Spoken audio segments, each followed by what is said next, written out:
Michael, you're mad, bonkers. And Carol, what's you? Dotty, not mad. And following the TES prescription by the sound. Yeah, no. Well, can I first of all say that in the first speech that Ed gave, he was an impassioned and impressive Secretary of State. And in the second speech, he was a Labour politician. And I know which of the two that I prefer. I'm very proud of it. No, I'm sure you are. So am I. I'm delighted you're a Labour politician as well.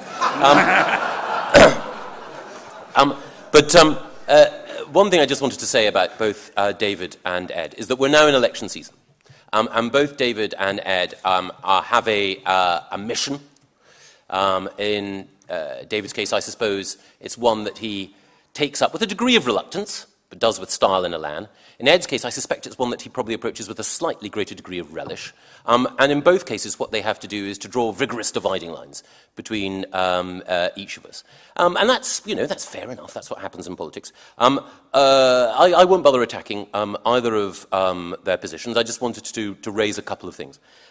The first thing is that David quite rightly says that there's a tension between saying to a school that you want to give them more money and a greater degree of freedom, and then prescribing in detail what it is that they might spend their money on. But one of the things that David has done in his rhetoric about the pupil premium is that he's said consistently, and so has Nick Clegg, that this must be used to have smaller class sizes, and smaller class sizes crops up in the rhetoric of the Lib Dems. And there is a tension there. I know that David will be able to resolve it later, but I just wanted to sort of flag that up. In the same way, David also stresses, quite understandably, that he wants a slimmer curriculum. I think he said that he wants to have a curriculum which is as slim as the one in Sweden. We might get onto that later. But it's the case that I think you said, David, that the curriculum in Sweden is about sort of 20 pages long? Slightly higher. Well, the critical thing is that I've had a look at the curriculum in Sweden.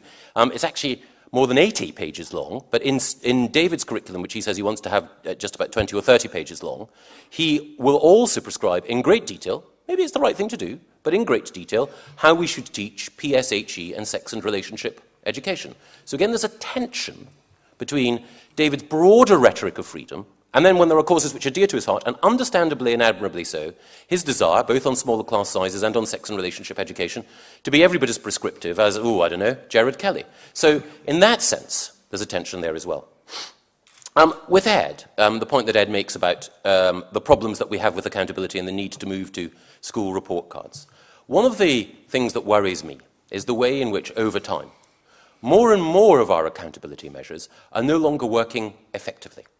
The focus on the CD borderline seems to me to be a real concern, and the excessive degree of teaching to the test that we find in Key Stage 2 seems to me to be a problem. Now, we've floated some ideas about how to tackle them, and I'm perfectly willing to discuss with the professionals and with others how we can combine the requirement for accountability of how public money is spent with a greater degree of sophistication in how we draw up measurements to ensure that accountability does become more intelligent.